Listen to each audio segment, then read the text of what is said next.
y vamos a arrancar con el juego de Dinos de Saltillo contra Arcángeles de Puebla. Ahora decidirme un poco en orden cronológico. En la semana pasada sí empecé con el de Caudillos, simplemente porque creía que teníamos que empezar con el bicampeón defensor que está buscando su victoria número 23, pero ahora decidí cerrar con eso porque creo que también es el juego más interesante y al que más tiempo le quiero dedicar, entendiendo pues que estás tú aquí, ¿no? Y que tú eres la voz oficial de Caudillos, presente en las narraciones de los partidos y que en ese sentido también estás muy cercano. Incluso yo no sé si tú te consideras a ti mismo como insider, pero yo diría que eres de los mayores insiders del LFA porque hay cosas en las cuales falta muchísima transparencia en esta liga y no nos enteramos si no es por tweets como el tuyo, ¿no?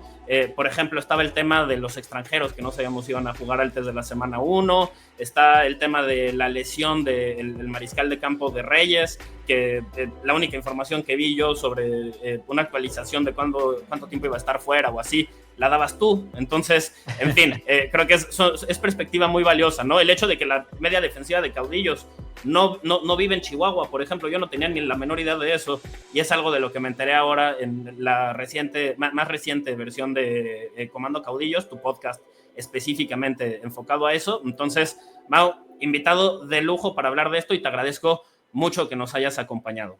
No, primero que nada, muchas gracias ahí por tus palabras, muchas gracias, y la verdad es que creo que das en el clavo ahorita que mencionabas lo de la LFA. En parte es transparencia, en parte quizás es que, pues bueno, sigue creciendo la liga y quizás están ahí haciendo un gran trabajo como que al principio sacando información, pero de repente alinear a los equipos con querer dar información es un reto. Van haciendo algunas cosas bien, creo que hay muchas áreas de oportunidad, pero pues esa es la intención, seguir creciendo el fútbol americano en México, porque yo no quiero que se nos vaya la LFA, yo no quiero que se nos vaya, entonces hay que apoyarla. No, para nada, yo por supuesto que tampoco, y me parece valiosísimo hacer estas alianzas, ¿no? Y colaboraciones para también pues darle voz no solo al deporte, sino a la gente que está ayudando a crecer este deporte, ¿no? Y por eso el primer video que hicimos aquí, recomendamos tu canal y luego te buscamos en una invitación. Diego Abraham Vieira dice, no había caído en cuenta de que sí, probablemente eres el insider más grande de LFA, entonces bautizado así ya en Destino Canton, ¿eh? Ahora, ya hablando específicamente del partido, de este juego de Dinos de Saltillo contra los Arcángeles de Puebla, yo quiero empezar preguntando quién va a ser el mariscal de campo de Dinos, porque vimos dos jugadores distintos, ¿no? Boykin y Niño jugando la posición, los dos bastante mal, los dos con entregas, y los dos con entregas además que se reflejaron en el marcador.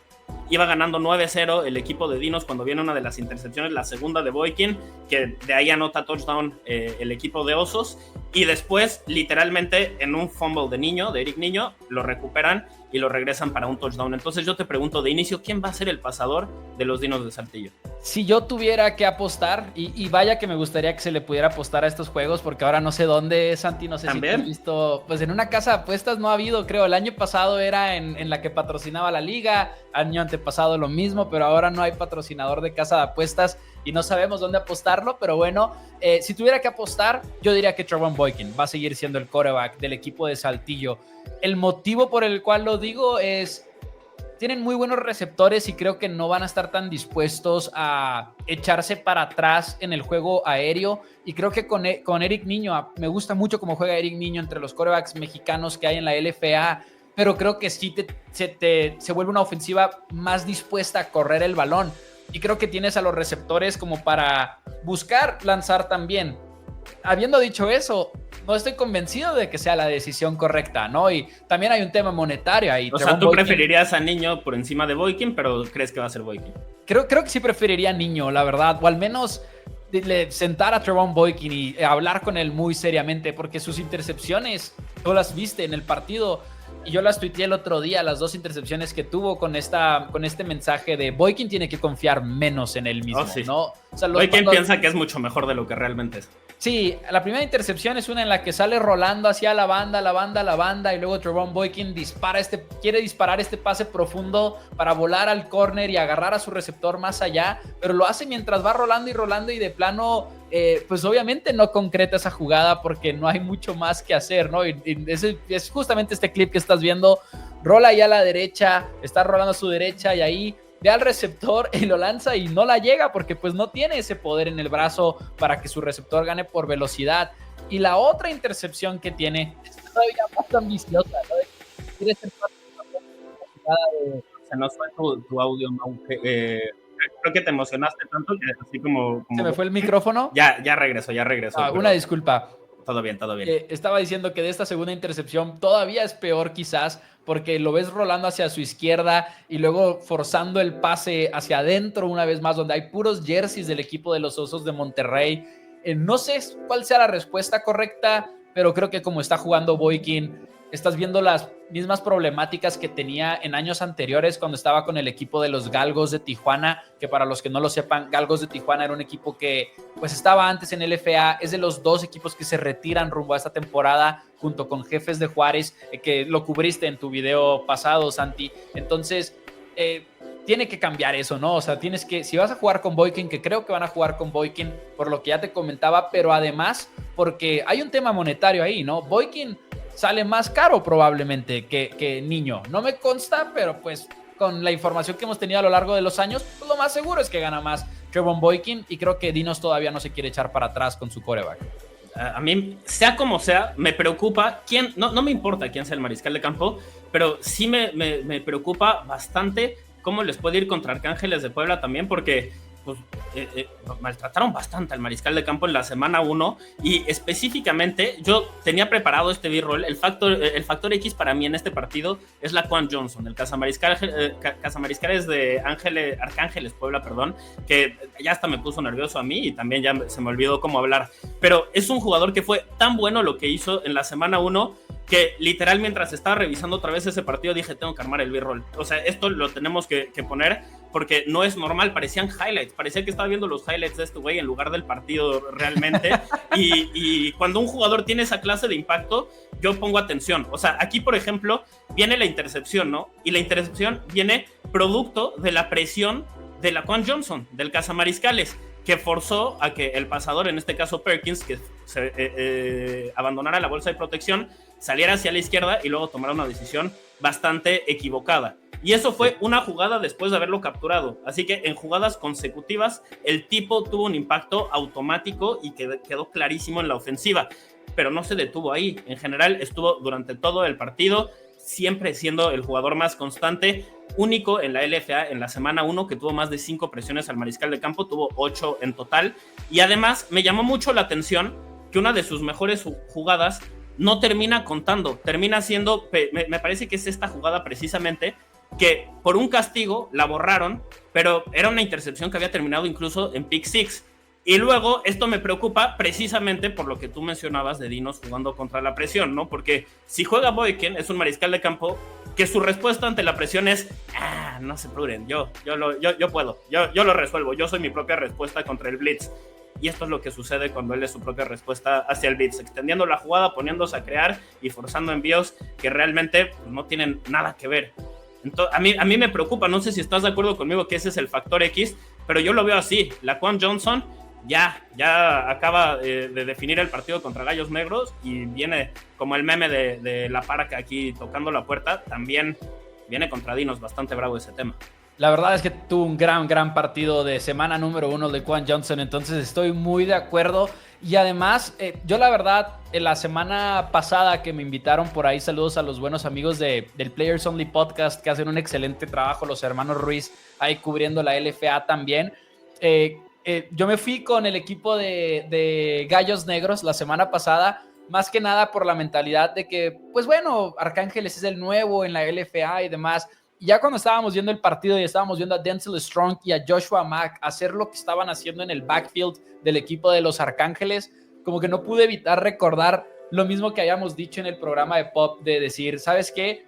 El roster de Arcángeles tiene una cantidad sorpresiva de americanos de calidad y no es muy común eso para equipos que recién entraron a la LFA. Y para los que no lo sepan, Denzel Strong y Joshua Mack son dos corredores ya establecidos en México en el fútbol americano profesional. Denzel Strong el año pasado estuvo con los Caudillos y fue parte clave del campeonato número 2 que suma Chihuahua en la LFA, pero antes de eso ya había estado con el equipo de Rojos de Reds en Ciudad de México desde los tiempos en los que jugaban en otra liga. Joshua Mack también ya tenía experiencia con los Reds y los dos con grandes temporadas. Entonces creo que Arcángeles ahorita sabe muy bien lo que quiere hacer. Arcángeles quiere correr el balón, quiere ser físico. En defensiva tienen los extranjeros porque además tienen por allá a Devin Smith en la posición de linebacker, que para mí fue el All Pro el año pasado. Entonces, sí tengo que irme por ahí con ese factor X.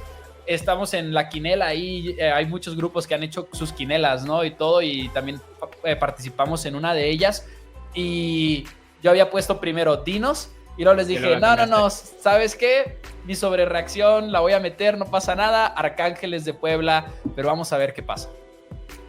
Yo, la verdad, aquí veo a Arcángeles también como el equipo que va a ganar, y creo que está el tema de la defensiva, pero también lo que tú resaltabas, el juego terrestre, ¿no? Único equipo con 3 jugadores que superaron las 40 yardas por tierra en la primera semana, tomando en cuenta también lo que hizo su mariscal de campo García, y tuvo, no solo eso, los 2 corredores que tú resaltabas, Joshua Mack y Denzel Strong, tuvieron 14 tacleos que rompieron entre los dos, 14 tacleos fallidos, lo cual es una locura. O sea, también son jugadores que generaron muchas más yardas de las que estaban disponibles, y vaya que estaban disponibles porque la línea ofensiva también es muy buena. Este equipo, ya lo decía el coach Marco Martos acabando el partido, lo construimos precisamente para el mariscal de campo, y era como un Ferrari, ¿no? Él dijo, como un cochecito de Fórmula 1. Ahorita está aprendiendo a picar los botones y ya después va a entender mejor qué hacer, pero lo hicimos precisamente para que le ayudara. Y me llama la atención porque muchas veces tú piensas en ayuda al mariscal de campo y piensas en receptores, pero ellos pensaron en ayuda al mariscal de campo y dijeron línea ofensiva y corredores, lo cual no siempre se ve, pero al menos en la semana 1 parece que ese estilo súper físico les va a servir bastante. Y es que a menos de que tengas un quarterback, o sea, de los quarterbacks más destacados que hemos visto en LFA, extranjeros, ¿no? O sea, Shelton Epler, Jeremy Johnson, creo que esa es la receta para ganar, ¿no? Johan López, que es el quarterback de los Raptors el año pasado, que llega al Tazón México, pues era lo que hacía Raptors también, era juego terrestre, y no te pedimos hacer la gran cosa como quarterback, simplemente que nos cumplas cuando es necesario, pero por lo general cuando más fácil te va a ser, ¿no? Incluso aprovechar el play action en primera oportunidad, o si es segunda y corto, aprovechar la oportunidad de tirar un bombazo o algo así. Me gusta mucho la identidad que está mandando Arcángeles. Vamos a ver, porque también es un brinco en competencia, probablemente. O sea, Dinos, creo yo, es un mejor equipo que Gallos Negros. Entonces, ahí va a estar realmente el tema. Es difícil luego medir el nivel de competencia semana a semana que tienen los equipos. De Gallos Negros lo escuchamos, ¿no? Del coach Strebel al final del partido. Venían de equipar a los jugadores un día antes en el camión. Entonces, como que también ahí esa parte es la clave, ¿no? ¿Qué tanto impactó eso en el desempeño de Arcángeles? Pero yo creo que ganan una vez más los de Puebla y se colocan 2-0 y de repente podrían empezar a alzar la mano como un protagonista en el LFA. Yo creo que eso impacta muchísimo. Cualquier persona que haya jugado y se haya equipado en algún momento de su vida sabe que te tienes que ajustar, ¿no? Hay un periodo de ajuste, o sea, simple y sencillamente estás cargando un montón de peso encima, entonces, si no entrenas así, no puedes esperar tener buenos resultados en el emparrillado. Es tan sencillo como eso, pero yo aquí también me voy con Arcángeles, entonces lo vemos más o menos de la misma forma. Pasando al siguiente juego, el de Reyes de Jalisco contra Mexicas de la Ciudad de México, la clave aquí, pues obviamente yo creo que es la salud del mariscal de campo de Reyes, ¿no? Salió lesionado en la semana 1 Perkins, tú mencionabas que era una lesión de cuello-hombro, ¿no? También en tu podcast, y que se espera que esté fuera 2 partidos, si no me equivoco, fue la estimación que dabas, ¿no? Sí, eso es más o menos lo que yo he escuchado. También sabíamos que esta semana iban a seguirle haciendo ciertas como pruebas médicas, entonces en una de esas se podría llegar a alargar más, pero lo primero que yo escuché fue que iban a ser más o menos 2 semanas, o sea, en realidad es lo que yo escuché, ese número de 2 semanas se perdería 2 juegos, lo cual significaría que Perkins estaría fuera para este partido y sería Brian López en su lugar, y Brian López es un quarterback que, pues bueno, anteriormente jugó para los Mexicas de Ciudad de México, además, entonces tiene ahí como el aspecto de revenge game. Como quarterback mexica, Brian López casi tumba a los Caudillos de Chihuahua en la temporada 2023. Entonces me llama mucho la atención ver cómo le va a ir a Brian López, porque es una semana más de preparación, ¿no? O sea, cuando Brian López entra en Chihuahua a comandar a la ofensiva en la primera mitad, llevaba 0 snaps prácticamente con el equipo titular, como lo dijo el coach Carlos Rosado al finalizar el encuentro, nos lo dijo ahí en rueda de prensa, pero ahora pues tienes una semana más, como quiera te alcanzas a acoplar un poquito más con tus jugadores y específicamente, ¿sabes por qué eso me importa?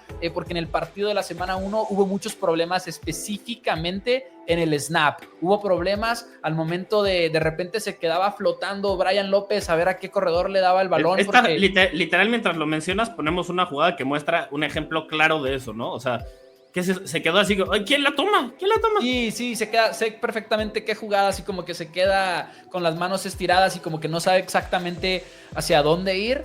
Y ese tipo de cosas, creo yo, pues se arreglan durante una semana de entrenamiento. No se afinan a detalle porque es poco tiempo de todas maneras, pero eso le podría beneficiar mucho al equipo de los Reyes. Lo que me interesa mucho de este partido es si Mike Patiño, que viene de un muy buen juego con Raptors, si puede continuar el nivel de éxito que viene mostrando de la semana 1, ¿no? Mike Patiño es un quarterback que Mexica seleccionó la temporada pasada y bueno, pues ahora van a seguirle apostando aparentemente con él. Creo que Reyes es un equipo retador porque tienen muy buenos backs defensivos, entonces creo que más bien también ahí van a querer mantener el balón un poquito por tierra, pero va a ser un juego retador para los dos lados, creo yo. Precisamente a Patiño que mencionabas, yo lo resalté como uno de los ganadores de la semana 1, elegí uno por partido y me pareció que lo que hizo en ese enfrentamiento fue muy bueno. También pude haber elegido a Romero, a su centro, que es de los mejores de la LFA, y dio una cátedra en el juego terrestre, pero creo que la forma en la que navegó, primero, una situación muy compleja que fue la lluvia, ¿no? La primera mitad del partido de Mexicas era un aguacero que ninguno de los dos equipos podía pasar el balón y claramente le afectaba también a los receptores. Después como que ya se asentaron un poquito y navegando la presión hizo un buen trabajo porque había algunos problemas ahí del esquema de protección. A mí no me gusta en general cuando un equipo le pide demasiado a sus linieros ofensivos que se pongan a bloquear en situación de pase y lo sacan en trampa, ¿no? Que le pides, tú estás de un lado y corre por detrás de tus compañeros a bloquear a un güey que viene del otro lado. Está dificilísimo. O sea, si ya de por sí bloquear a un liniero defensivo que normalmente es más rápido que tú, pero igual de fuerte, es complicado. O sea, luego pedirle que hacer eso después de correr paralelo hacia otro lado y dándole ventaja al otro tipo, no sé, en general creo que son muchos problemas y lo hicieron varias veces y además permitieron capturas en ese sentido. En varias ocasiones también vi que Raptors aisló a los lineros ofensivos o al corredor 1 a 1 contra algún jugador que venía del segundo nivel en presión y expusieron varias veces así el esquema de protección también. Son cosas que creo que tienen que corregir. Afortunadamente para ellos no considero que Reyes de Jalisco pueda exponer todos esos temas, ¿no? Solo espero que los vayan corrigiendo, entendiendo que fue la semana 1 y bueno, esas cosas van mejorando, ¿no? Paso a paso. Y a tu punto, pues es que sin pretemporada la semana 1 funge también como pretemporada, ¿no? Y de repente ves a estos equipos dar giros de 180 grados de una semana para otra. Creo que va a ser un juego competitivo. Yo me quedé con Mexicas, más que nada por la lesión de Dave Perkins, que creo que Perkins en Reyes, honestamente tengo muchas ganas de verlo volver porque creo que puede ser muy bueno. Pero por lo pronto me voy con Mexicas. Creo que va a ser un juego competido. Creo que Brian López va a meter a los Reyes en el partido y creo que va a estar mucho más cerrado de lo que muchos creen, porque Jalisco en contra de Chihuahua también la sufrió por tema de regresos de patada, la sufrió por el cambio de quarterback a la hora de la hora, tuvieron varios errores muy poco puntuales, entonces creo que eso también les afectó mucho, pero creo que hace un juego competitivo y uno de los mejores de la semana, la verdad. Esperemos que sí, sobre todo la parte de la competencia, ¿no? Porque yo el juego de Reyes contra Caudillos lo vi como un scrimmage glorificado para Caudillos, casi, donde al final, incluso aunque ya tenían la ventaja, se daban el lujo de seguir pasando el balón solamente porque el entrenador quería que el mariscal de campo Rubidú fuera mejorando un poco y se fuera sentando más dentro de un esquema nuevo y todo lo que resaltó incluso en la conferencia de prensa posterior, pero tuvieron como el triple de pases que de acarreos, aunque ya tenían la ventaja. Así que, en fin, yo creo que Reyes, esperemos que meta las manos, ¿no? Y que sea una competencia, porque en la semana 1 no lo fue y corren el riesgo de ser vistos como el peor equipo muy rápidamente, que en un año en el cual hay dos franquicias que están estrenándose, preocupa que tan rápido seas el peor, ¿no? Al menos yo así lo vería. Pero también yo me quedo con Mexicas, y no es por copiarte a los picks que estás dando también, porque en este momento vamos de la misma, lo hemos visto de la misma forma, pero creo que sí hay un favorito muy claro, ¿no? Sí, ahorita estábamos platicando de eso también en el WhatsApp, entre también con los hermanos Ruiz y demás, de que no hay mucho para dónde hacerte. Creo que, sobre todo con los primeros dos juegos, es donde hay espacio. Y creo que Dinos Arcángeles va a ser de los más controversiales esta semana. Justo.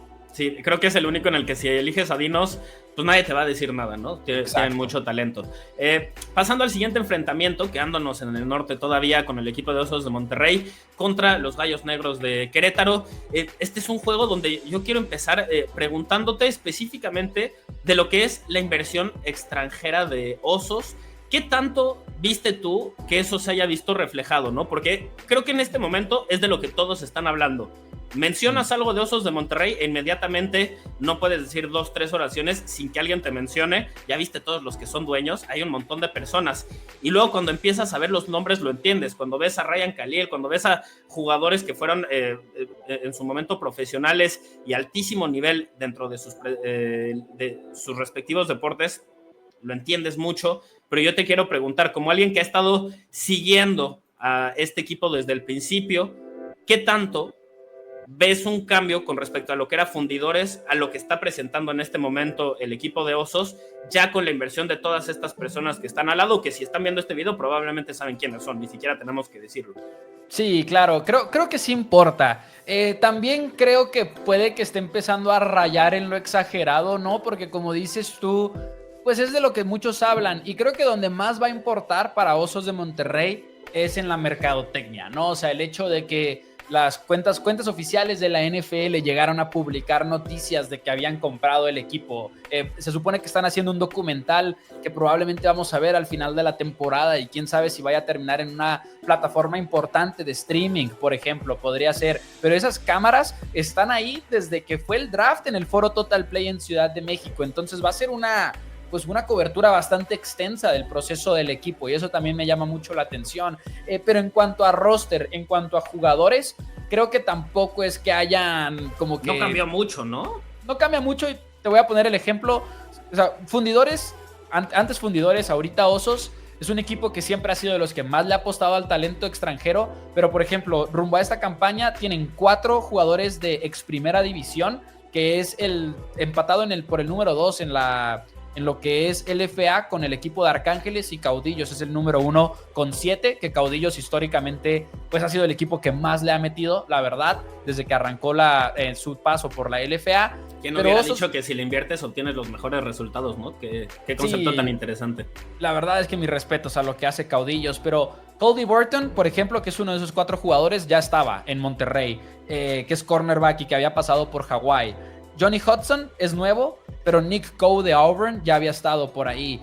Jamoy Hodge de TCU es nuevo. Entonces, creo que son como 2-3 adquisiciones que han hecho que realmente pueden ser como el reflejo de mayor inversión, porque son jugadores que probablemente no salen tan baratos como cualquier extranjero. O sea, son jugadores de primera división, y eso me gusta bastante de lo que ha hecho Monterrey.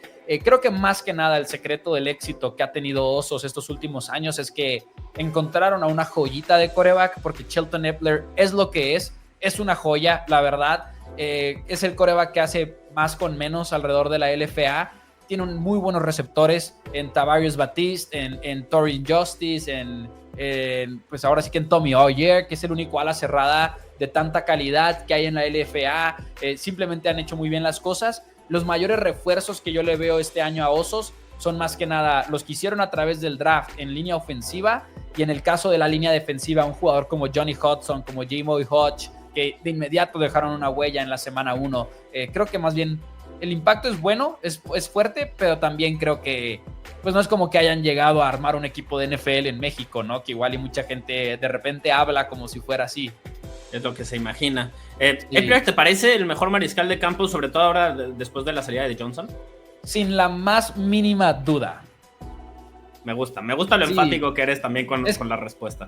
Epler es muy bueno, y mira, quizás jugadores como, por decir algo, pues hablando de los extranjeros, quizás Harry Rubidoux se termina desarrollando y se convierte en alguien grande, o quizás Eric Bullock en Gallos Negros da un giro de 180 grados y también lo consigue. A Boykin creo que ya es muy tarde para él para llegar a ese nivel quizás, pero Epler ha sido genial desde que llegó a la LFA, y sí lo describiría como el mejor, sin lugar a dudas. ¿Y tú crees que, por ejemplo, comparado con...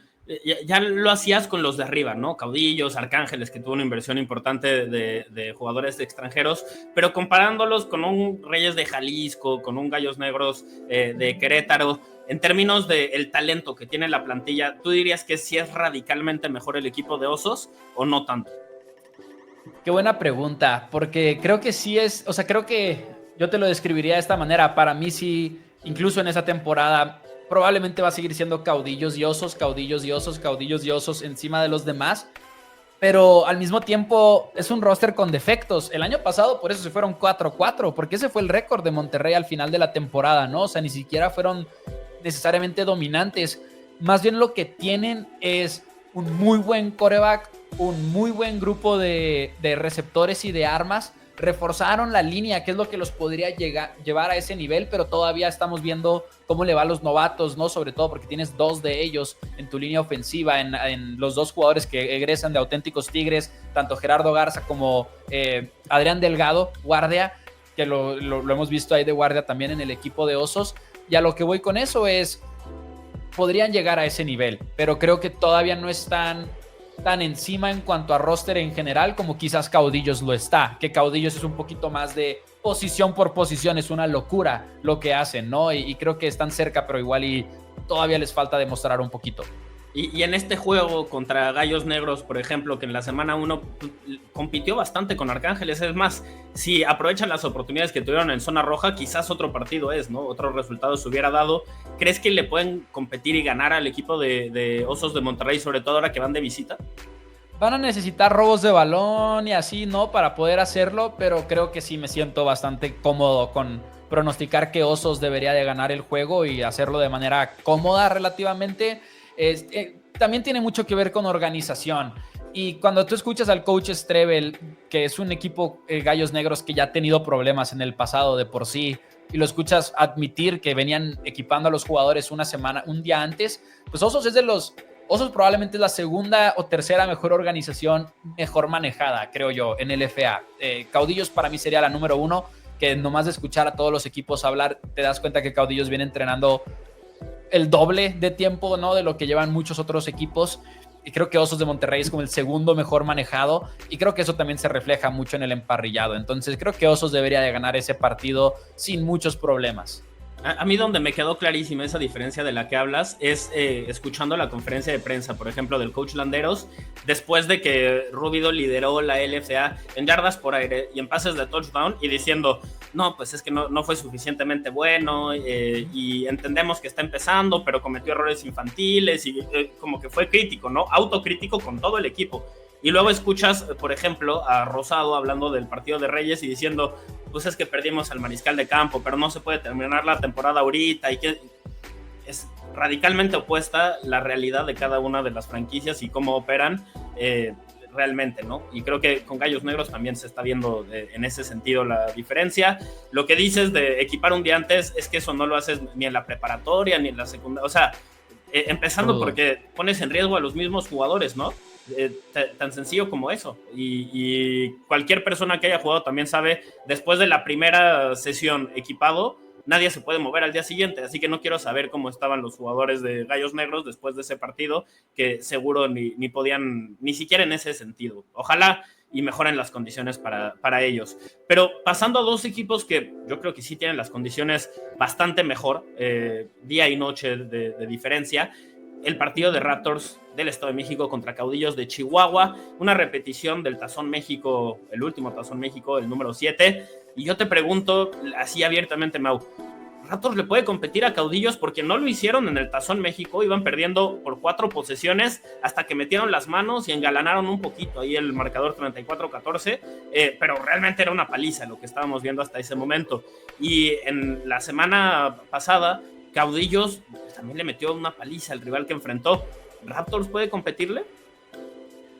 Creo que no. Digo, nunca digas nunca en el deporte, ¿no? Es la regla, pero Raptors viene a demostrar una cara preocupante en la semana 1. Raptors mostró una ofensiva que de plano, y lo dijo el mismo coach Willow al final del partido, dijo, no operamos en ofensiva. Y lo dijo él textualmente en rueda de prensa. Y creo que eso es preocupante para el equipo de Raptors, porque no es como que, tuvimos un mal juego.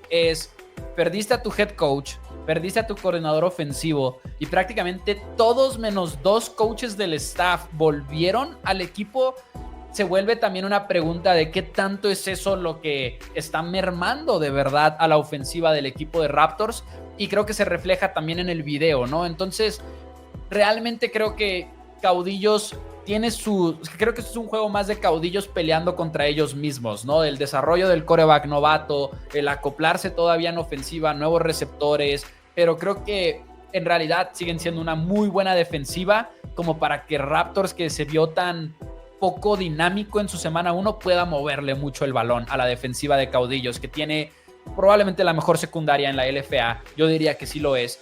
La mejor defensiva frontal en la LFA, que creo que nadie lo discute, además, con Máximo González, Octavio González, Jojo Gaifán, todo lo que tienen en esa unidad es uno tras otro, y ahorita el discurso que han dado toda la pretemporada y después de la semana 1 es que si no es un liniero defensivo es el otro, y metemos a los bancas y son nivel titular. 5 distintos tuvieron una captura en la semana 1, qué locura. De 5 distintos tuvieron una captura, y luego volteas a ver que Jojo Gaifán en el video estuvo cerca como otras 3 veces, ¿no? De tener él también una captura y hubiera sido el sexto hombre. Y creo que eso es lo que va a terminar por definir el partido. Creo que va a ser muy difícil para Raptors competirle a Caudillos, más que nada por lo que representa la defensiva. Y es que también te pueden hacer daño de todas formas. O sea, a ver, vamos a poner las cosas como son, ¿no? 11 fueron las yardas por aire que permitió el equipo de Caudillos en la semana 1. 6 capturas tuvieron. ¿De qué me estás hablando? Cuando tienes casi el mismo número de capturas que de yardas permitidas por aire, es verdaderamente ridículo, ¿no? Más capturas, el doble de capturas que puntos. Oye, yo creo... ¿A poco la LFA, y esto la verdad tendré que preguntarlo para asegurarnos, pero es como en colegial entonces que le restan las yardas? Según yo sí le restan. Porque ni de chiste tuvieron nada más 11 yardas de otra manera, ¿no? Su mariscal tuvo un pase nada más que fue como de 50 yardas, entonces sí, según yo es ese tema. El que fue una mano en la banda izquierda, y luego también tuvo uno a la derecha que lo puso así joya en una ventana. Sí, yardas netas, tomando en cuenta todo. Okay. Que no yo sabía entiendo la que forma así en la que se hace, porque pues también tomas en cuenta las yardas que quita la defensiva, ¿no? No sabía que así lo manejaban, la verdad. Pero sí, así las yardas oficiales, si te das a la página del LFA, salen 11 yardas ofensivas por aire. Y es nada, ¿no? Realmente nada. Y en general, no solo así te pueden hacer daño, también te pueden hacer daño con casi 300 yardas de regresos de patadas. Nada más Dear Scott tuvo más de 200 él solito, y no fue el que anotó el touchdown de regreso de patada. Hubo otro que tuvo un regreso de patada de 60 y tantos, LeSaint Jr. Entonces es un equipo que puede ganar de forma complementaria, al grado de lo que te mencionaba. Pueden incluso darse el lujo de utilizar la segunda mitad de su partido de debut para darle repeticiones a su mariscal de campo titular, ¿no? Y literalmente eso era lo que decía el coach Landeros que estaba haciendo. Nadie mejora más que con repeticiones, y por eso seguimos pasando el balón hacia el final del partido. Entonces yo te quiero preguntar específicamente del mariscal de campo Harry Rubidoux, que número 1 me cae bastante mal por su nombre, porque es bastante difícil de escribir para los gráficos. Entonces me hace tener la duda todavía de poner el gráfico, de si sí puse bien el nombre o no. Pero número 2, hay un rumor ahí que no sé si viste, y entonces quiero que me platiques esto un poco tomando en cuenta este rumor que vi el día de hoy de Gente de Fútbol Podcast, que es un podcast de un ex coach de Raptors, si no estoy equivocándome mal, o si no lo estoy reportando mal este tema, y decía que hay mucha presión dentro del equipo de Caudillos por el debut de Rubidoux, que tuvo 3 intercepciones, 44% de pases completados. No importa, Santiago, que haya liderado a la LFA en yardas por aire, no importa que haya sido el jugador con más pases de touchdown, las intercepciones y el porcentaje de envíos completados es lo que preocupa. Y plantea que, según fuentes cercanas al equipo de Caudillos, está todavía la posibilidad de que Jeremy Johnson, el recién retirado Jeremy Johnson, recién MVP Jeremy Johnson, salga del retiro para regresar con el equipo de Caudillos. Así que a mí me pareció que tú eras una persona cercana al equipo de Caudillos, y podíamos preguntarte, ¿hay algo de verdad en este rumor? ¿Te preocupó a ese grado, Rubidoux? Pues no, la verdad no. Con todo el respeto a la gente de Fútbol Podcast, yo lo que les comentaba a ellos personalmente fue, no dudo que quizás haya alguien en la organización que haya dicho, hijo, me preocuparon las 3 intercepciones, Pero pues no, realmente no hay ese pánico que la gente está intentando pintar en el equipo de los Caudillos de Chihuahua. De hecho, el equipo estaba bastante contento con el debut de Harry Rubidoux, que si fue perfecto, no lo fue, por supuesto que no lo fue. Pero hablando de las 3 intercepciones, sobre todo, que es como que el punto de venta de este rumor, que para mí es un rumor falso en lo personal, y lo digo de nuevo con todo el respeto y cariño que le tengo a la gente de gente de fútbol. El mismo coach Landero se los dijo en rueda de prensa que para él 2 fueron culpa de receptores, ¿no? O sea, y traemos las intercepciones justo para analizarlo, ¿no? O sea, que quede clarísimo si sí o si no. Sí, exactamente. Creo que hay 2 que puedes como que marcar claramente ahí como estas 2 podrían ser, ¿no? Pero yo lo que tengo duda es, hay una que es 3rd y 20 y que Kid Coffee tiene que correr un comeback, es esta que estamos viendo en este momento. Y ese no es claramente un error de comunicación, ¿no? Sí, y me parece ahí que el argumento fue un poquito de parte del receptor, fue como, pues es que era 3rd y 20, ¿no? Pero pues al final de cuentas el play call es el play call, lo tienes que respetar, sobre todo con un equipo como Caudillos que se la juega en 4ª, ¿no? O sea, porque igual y no mueves las cadenas en 3rd down, pero te posicionas para jugártela en 4ª, ¿no? Después no sé cuál sea, no estoy 100% seguro cuál es la otra que no es culpa de Rubidoux, porque está esta que se quiere deshacer del balón y no alcanza. La vimos como error de decisión, ¿no? Sí, hay por ahí como que este tema de esa intercepción, y luego está también la otra donde parece que se quiere deshacer del ovoide y no alcanza a llegar al terreno de juego. Me imagino que esa es culpa de Rubidoux por querer como, pues por no llegarla al final de cuentas a la banda. Creo que esa que forza en el tráfico es la que tienes que pensar que es de él. Pero sí, no existe esa preocupación realmente. Jeremy Johnson, no creo que le estén hablando, y la verdad es que creo que Jeremy Johnson más que nada no va a estar interesado en volver. Jeremy Johnson, parte del motivo por el cual no vuelve, y es el motivo principal, es el punto en el cual también arranca la temporada, ¿no? Y Jeremy Johnson es coach de un equipo de preparatoria en Alabama, es coordinador ofensivo del equipo en Alabama, y pues los que seguimos fútbol americano colegial y demás en Estados Unidos sabemos que no es cualquier cosa ser un coach de prepa allá, y sobre todo en un estado como lo es Alabama. Entonces creo que tiene su compromiso, creo que está en paz con no volver. Jeremy Johnson viene pensando en el retiro desde el 2023 y lo dijo en medios y demás, decide volver para el 2024, se toma su muy debido tiempo para llegar a una decisión después en 2025. Entonces sí creo que es algo falso en realidad. Creo que Caudillo sabe que Rubidoux no es perfecto y que Rubidoux quizás no va a ser Jeremy Johnson, pero están bien con eso. O sea, Caudillos va a jugar la temporada con Harry Rubidoux y no veo que eso cambie pronto. ¿Y siguen siendo contendientes con Harry Rubidoux como mariscal de campo titular? Por supuesto. Creo que el roster es... ¿El mega favorito como lo veíamos antes? Digo, no, igual y no como lo veíamos antes, exactamente, no a tu punto, porque la posición de quarterback sigue siendo una incógnita, pero para mí sí son el favorito, y lo son desde antes de la semana 1, porque volvemos a lo mismo, el roster es muy profundo, la defensiva es sofocante, y creo que cuando meten a los bancas en la línea defensiva siguen siendo jugadores calibre titular en el FA. No los vimos todavía con Daniel Carrete, que es uno de los mejores linebackers en el equipo. No los vimos con el novato de primera ronda, Fabricio Mejía, que para mí va a dejar huella también como novato, el ex borrego de Monterrey. Todavía falta que agarren más química los receptores, falta que agarren más ritmo Harry Rubidoux. Creo que sí lucen como el favorito, es un muy buen roster. Y a ver, 23 partidos sin perder, bicampeones. Se entiende, ¿no? Se entiende por qué es el favorito, creo que tiene sentido. Y cuando revisas las conferencias de prensa de todos los entrenadores, y todos están hablando de sus equipos como si fueran unas máquinas, y el único que resalta las cuestiones que podrían seguir mejorando ellos dentro del emparrillado es Landeros, también te das cuenta que no está compitiendo en el mismo, en la misma realidad que el resto. ¿Y a qué me refiero?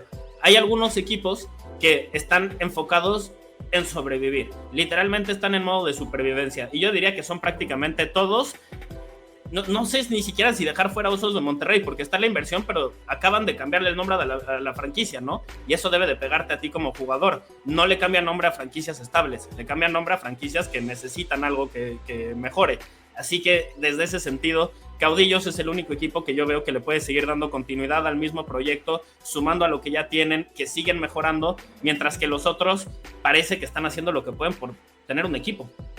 A mí me gusta mucho lo que ha hecho Monterrey también. Creo que son como los dos principales contendientes, como dices tú.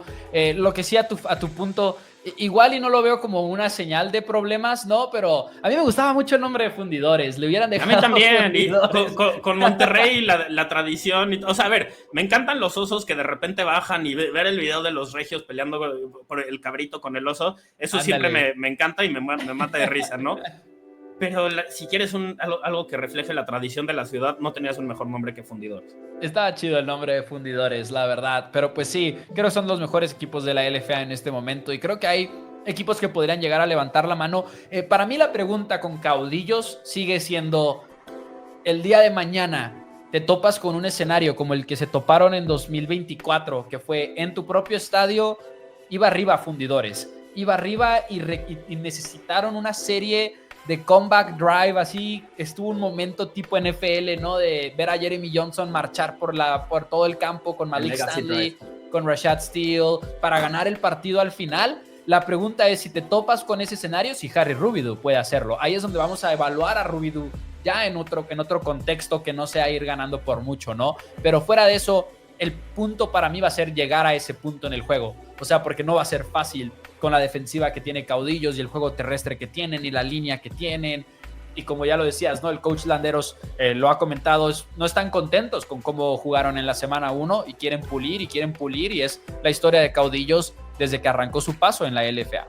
Y te das cuenta que el equipo que no está contento con el rendimiento y busca mejorar es el único que tuvo más de 200 yardas por aire y más de 100 por tierra, y dices, bueno, ok, esto quizás no es justo con el resto, ¿no? Están bastante más adelantados. En este enfrentamiento creo que los dos lo vemos de la misma forma, ¿no? Caudillos también. O sea, aquí vamos a ir de 4-4, estamos de acuerdo. Así que si no se da alguno de esos resultados, pues sería una grande sorpresa, ¿no?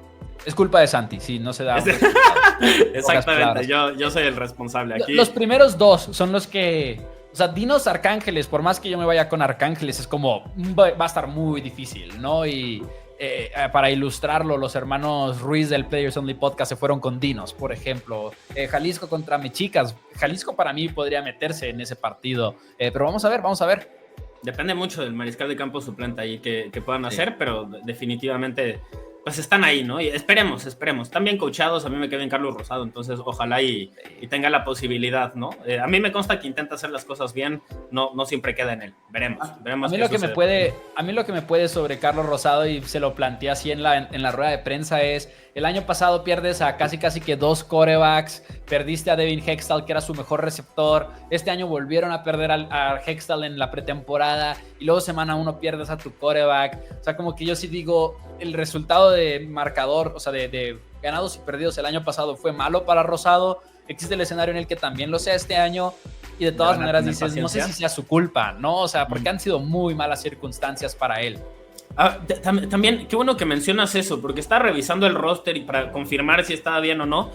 Yo solo veo 2 mariscales de campo en este roster. ¿Quién va a ser el mariscal de campo número 3? O sea, ¿quién sería el suplente si tiene una lesión López? Probablemente podrían llegar a traer a alguien, me imagino, local para estos partidos, pero la verdad es que no he visto si han anunciado alguna contratación o algo así. Pero es correcto, en el roster que nos presentaron ahora era nada más 2 quarterbacks, entonces sí estás ahí en lo correcto. La pregunta es si añadirían a alguien más, porque yo todavía sigo viendo a Perkins y a López nada más. Sí, yo lo confirmé, literal, fue de las últimas cosas que chequé antes de grabar, pero pues no hay ninguna actualización ahí. Definitivamente, ya que empieza el partido, alguien tendrá que estar en la banca, porque si no puedes encargar un partido solo con un mariscal de campo, ¿no? Sí. Sería un escándalo. Esperemos que no termine sucediendo, pero por lo pronto es una posibilidad que tenemos que plantear, y qué bueno que lo resaltabas ahorita, lo de Rosado al final, porque ya se me está escapando también en el análisis. Pero Mau, por lo pronto, te agradezco mucho que nos hayas acompañado. ¿Cómo te puede buscar la gente si quieren ver tu contenido? Porque pues, además hay un montón de formas en las cuales pueden hacerlo, ¿no? Muchas gracias, Santi, por la invitación. Me pueden seguir en Twitter en @MauNFL. Si son fans de Cowboys, primero Cowboys. Si son fans de la NFL, en 4Downs, que es donde hago contenido de toda la NFL con mi hermano y coanfitrión Daniel Rodríguez.